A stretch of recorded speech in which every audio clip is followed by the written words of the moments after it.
பணம் எவ்வளவு முக்கியமானது? பணத்தை எப்படி சம்பாதிக்க வேண்டும்? பணம் தான் எல்லாவற்றிற்கும் பிரதானம். பணம் இருந்தால் எதை வேண்டுமானாலும் செய்யலாம். வாழ்க்கையில் பணத்தை குறித்த ஒரு சிந்தனையை வளர்த்துக் கொள்ளுங்கள். பணம் இருந்தால் நீங்கள் வாழ்க்கையில் தேவையானவற்றை நீங்கள் பெற்றுக்கொள்ளலாம். பணம் எல்லாவற்றிற்குமான ஒரு பிரதான பொருளாக இருக்கிறது என்று பணம் சம்பந்தமான நிறைய தகவல்கள், நிறைய சிந்தனைகள் எல்லாம் நாம் பார்க்கிறோம். பொதுவாக பணம் சம்பந்தமாக ஒரு உளவியல் சிந்தனையாளர் என்ன சொல்லுகிறார்கள் என்றால், நீங்கள் பணத்தின் மீது எவ்வளவு முதலீடு செய்கிறீர்கள்? அதாவது உங்களுடைய வாழ்க்கையை பணத்தின் மீது நீங்கள் எவ்வளவு முதலீடு செய்கிறீர்கள்? அல்லது உங்கள் வாழ்க்கைக்கு பணத்தை நீங்கள் எவ்வளவு முதலீடு செய்கிறீர்கள் என்பதை பொறுத்து தான் மகிழ்ச்சி இருக்கும் என்று சொல்லுகிறார்கள். பொதுவாக பணம் இருந்தால் தான் மகிழ்ச்சி இருக்கும் என்கிற அந்த தோற்றம் உண்மைதானா என்று கேட்டால், உண்மை இல்லை என்று மாறு மாறுபட்ட ஒரு கருத்துக்கள் வந்து கொண்டுதான் இருக்கும். ஆனால் பணம் சார்ந்த விஷயங்கள் எதை அடிப்படையாக கொண்டது என்று சொன்னால், மகிழ்ச்சியை அடிப்படையாக கொண்டது.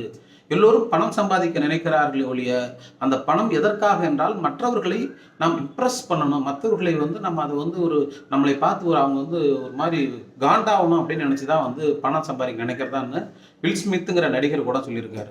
அப்போ மற்றவங்களை இம்ப்ரெஸ் பண்ணுறதுக்காக தான் பணம் சம்பாதிக்க நினைக்கிறாங்களே தவிர, பணம் ஒரு மகிழ்ச்சியை உருவாக்கும் என்பதை அவர்கள் புரிந்து கொள்வதில்லை. எப்படி மகிழ்ச்சியை உருவாக்கும் என்று சொன்னால், முன்ன சொன்ன மாதிரி நீங்கள் உங்களுடைய வாழ்க்கை பணத்தின் மீது எவ்வளவு முதலீடு செய்கிறீர்கள் என்பதை பொறுத்து இருக்கிறதா, அல்லது உங்கள் வாழ்க்கையில் பணத்தை எவ்வளவு முதலீடு செய்கிறீர்கள் என்பதை பொறுத்து இருக்கிறதா? இதை எப்படி விளக்கமாக சொல்லலாம் என்று சொன்னால், பணம் சம்பாதிப்பதற்காக தங்களுடைய வாழ்க்கையை முழுமையாக அதன் மீது தொலைத்து விடுவது, முழுவதுமாக அதன் மீது நீங்கள் அடகு வைத்து விடுவதை போல விட்டுவிட்டால், பணம் என்னதான் நீங்கள் சம்பாதித்தாலும் நீங்கள் மகிழ்ச்சியாக இருக்க மாட்டீர்கள். ஏனென்றால் உங்கள் வாழ்க்கை முழுவதும் நீங்கள் பணத்தில் முதலீடு செய்திருப்பீர்கள். அதுவே நீங்கள் மகிழ்ச்சியாக வாழ்வதற்கு பணம் தேவை.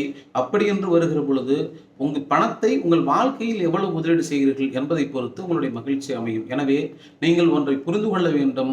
நீங்கள் உங்கள் வாழ்க்கை பணத்தின் மீது முதலீடு செய்கிறீர்களா, அல்லது பணம் உங்களுடைய வாழ்க்கைக்கு முதலீடு செய்கிறதா என்பதை பார்த்து அதை நீங்கள் சரி செய்கிற பொழுதுதான் பணத்தின் மீதான அல்லது பணம் மீதான உங்களுடைய ஒரு தாகம் அல்லது பணம் எதற்கான தேவை என்பதை உங்களால் புரிந்து கொள்ள முடியும்.